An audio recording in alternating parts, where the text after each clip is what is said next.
It's a heavyweight showdown between Jon Jones and Francis Ngannou.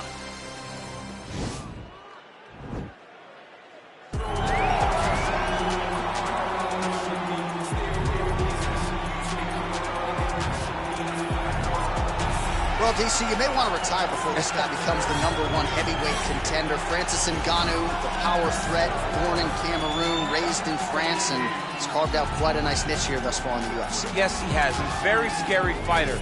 The knockout reel of Francis Ngannou is crazy, and the names now are starting to pile up. When you can knock out Alistair Overeem, Curtis Blades, and Cain Velasquez, people will take notice. It's just this confidence and this calmness about Francis that makes him even scarier than all of his physical attributes, is his ability to really stand in there and know that it only takes one shot and he could be wearing the UFC championship. And UFC 218 was so good that knockout of Alistair Overeem did not even earn Francis Ngannou a bonus. Wow, that's insane. That's not true. Don't shoot the messenger. I will shoot the messenger. Don't shoot Ngannou, he'll come right through it. All right, so here he is, one of, if not the greatest to ever put on a pair of 4-ounce gloves. Jon Bones Jones. Daniel, this is the only man who has ever solved your game in a mixed martial arts setting. Johnny Bones back for more tonight.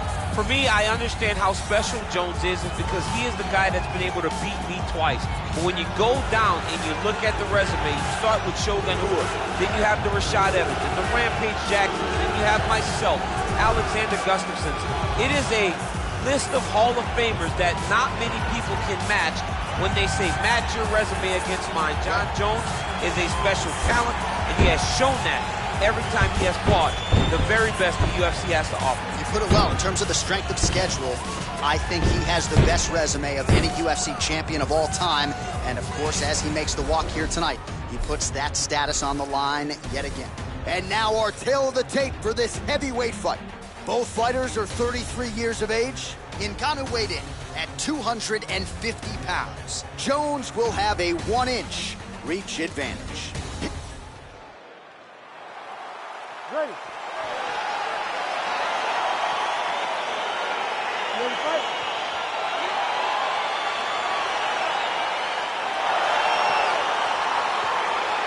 All right, so here we go with the start of round 1. I can tell how excited you are for this matchup. Seems to be a striking advantage on one side, but maybe not. This is a big-time fight. It feels like a big moment for both of these guys' careers. Who is going to be able to implement their game plan the best in this matchup between these two big-time athletes? All right, he's trying to control posture here. Now trying to hip escape. He's just trying to move out of this position off the bottom. Man, great job finding a way out, finding an escape to get back to your feet. What a punch. Oh, huge left hand from Francis Ngannou. Every time he loads up and extends, you feel like the fight might be ending. Yeah, absolutely. And the whole crowd holds their breath, right? You hear a big exhale. Every time Francis loads up to go finish a fight, you hear the crowd take all the air in because they're ready to explode. That's the type of performer, that's the type of fighter that Francis is. That right hand hurt him a little bit.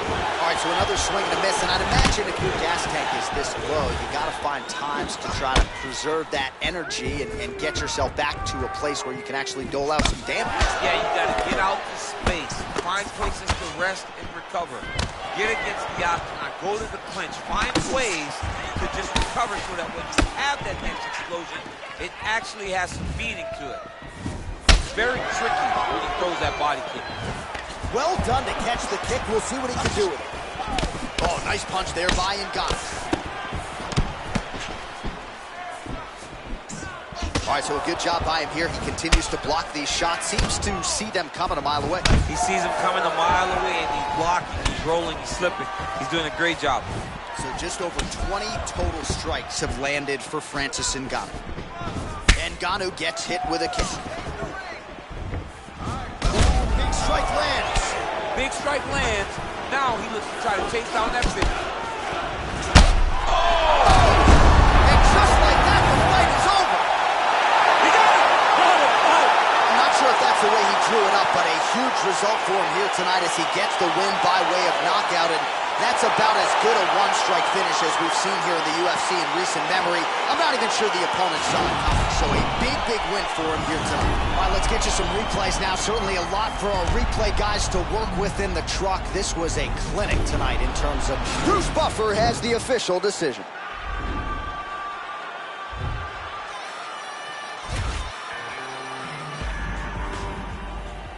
You ready to fight? Ready. All right, so here we are in Las Vegas, Nevada at the T-Mobile Arena. It's hard to believe this venue hasn't even been open 5 years when you think about all the big events that has held. Conor versus Khabib, you beat Stipe to become the double champ inside these very walls.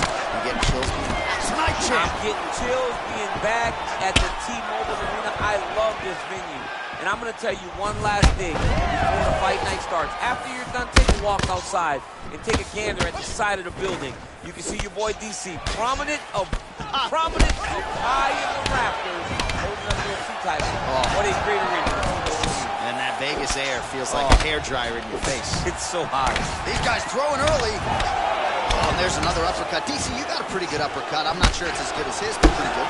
It's not as good as this guy. Because this guy can throw it on both sides, and he throws it with the same amount of power to the body and to the head. He's very, very good at throwing uppercuts. So as we pull up some numbers here for you, 29 total strikes have now landed for Francis Ngannou. Oh, big knee there. Knee to the body. If your opponent... Someone blow the fight. I mean, it was perfect. It was absolutely perfect, John. Great placement for that uppercut. Oh, well, no surprise the striker has come out at his aggressive best here early, really throwing everything with fight-ending intentions. He's throwing everything to end the fight, and he has to, because the longer this fight goes, his opponent has the advantage. Circling to his right. Well, the octagon, not a great place to be when you're looking for a rest or a stool. His stamina has been a huge issue tonight. It's abandoned him, but he did it. He tried. He fought as hard as he could for as long as he could. Now it's about survival. Oh, beautiful torn. Now his opponent's really on the ropes. His opponent's on Beat Street. He's hurt so bad. I don't know what he's going to do to stay in this fight. Side control now, DC. A lot of options at his disposal from here. But now DC trying to isolate an arm. Oh, man, he's using that Kimura. He'll try to use the sweep. The Kimura is not the arm. It's the shoulder pressure that usually makes you tap. But now DC trying to isolate an arm. Yep, he's using the Kimura. And this might just be a matter of time.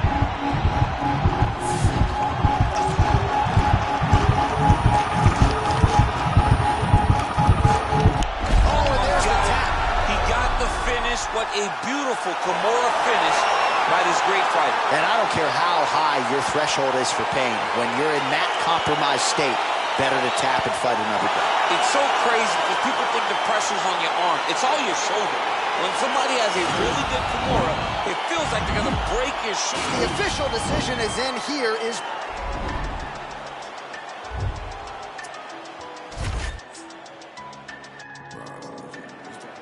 You ready to fight? Ready. All right, let's get this one started here. Round one is underway. And we've got a striker who is a force to be reckoned with. Tonight, though, he draws a guy who can do a little bit of everything. And that guy is usually the one that will have the advantage.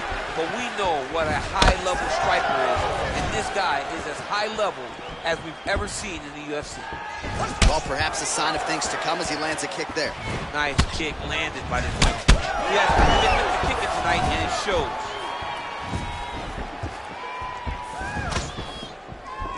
That kick blocked by Ngannou. Trying to establish that jab once again.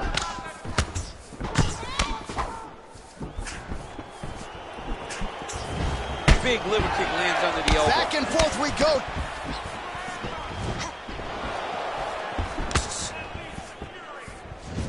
Oh, is that a huge kick to the body or what? Jab hurt him a little bit.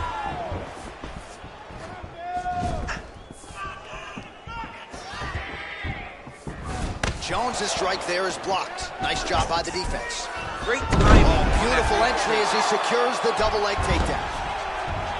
Ngannou gets up, he is back on the feet. Looked like he was in a submissive state on the ground, but he worked hard there to get back to the feet. Just a slip there.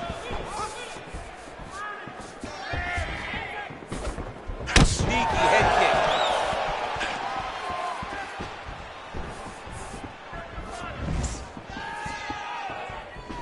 What a body kick. Big knee lands there.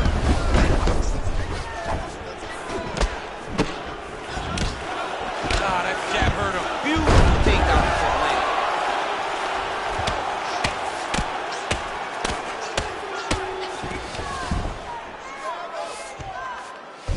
Oh, he postured up there, gained some valuable separation. And now the ground and pound starts. And he's back up again, so the takedowns have been there, as have the get-ups. Oh! He's hurt bad. He's hurt bad, John. He's got to press it. He's got to go chase that finish down now.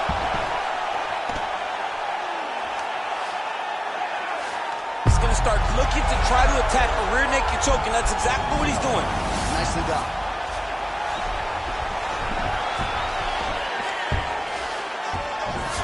Oh, nice job using his strength there to posture up. We'll see what he can do. He's going to start looking to land big shots from the top. Look at how he turns his hip over when he throws that kick. All right, he'll engage in a single collar tie. Over and over, he's landing this big body kick. Oh, man, how is he standing? Brutal knee to the body. Well, it's not due to a lack of effort. He continues to throw, but this is like double-A striking. This is not high level. Yeah, you can't be missing. It takes so much energy to just throw a strike, but to be whiffing like this, it's only exhaustion, because every moment he's trying to throw to knock his opponent out, you're just catching air. It doesn't feel good. It's also embarrassing. So just over 20 total strikes have landed for Francis Ngannou. Well, a lot of people think he might have the best jab in this division, certainly using it effectively here. I mean, one of the best jabs in the world across all combat sports. The way that it just comes out, it's beautiful. The backside hand is always at the chin. The elbows tucked to the ribs. The jab goes out. The jab comes right back to the face. It's picture-perfect technique, almost like a Taibo class or something like that. Ooh. You got him. Strike lands there. Somehow his opponent stayed up with him. I mean, he's still on his feet, but he's not up by much. Oh!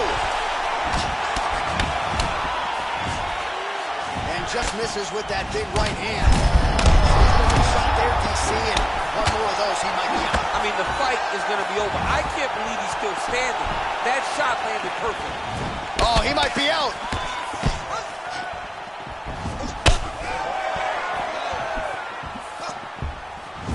So he's really starting to put together some significant body shots here. These are going to take their toll as this fight goes on.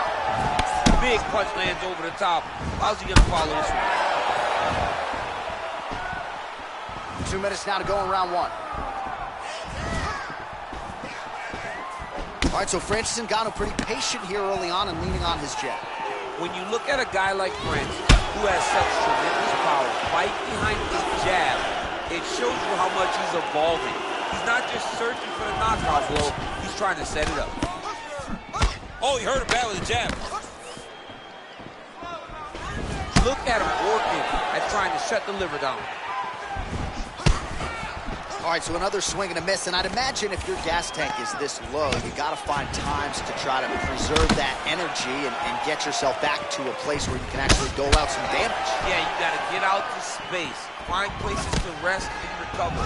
Get against the outcome, go to the clinch, find ways to just recover so that when you have... Oh! He's out! He's done, he's done! Oh my goodness, what a fight. Just an absolutely gorgeous shot to spell the end for his opponent. Crowd is absolutely loving it. He gets the near-perfect land. I'm not even sure his opponent saw it coming, but just the way he drew it up here tonight, saw that little crack of an opening and barged right through it to get the knockout. All right, let's get you some replays now. So now to Bruce Buffer full. If he don't deserve it, blew a bag on it.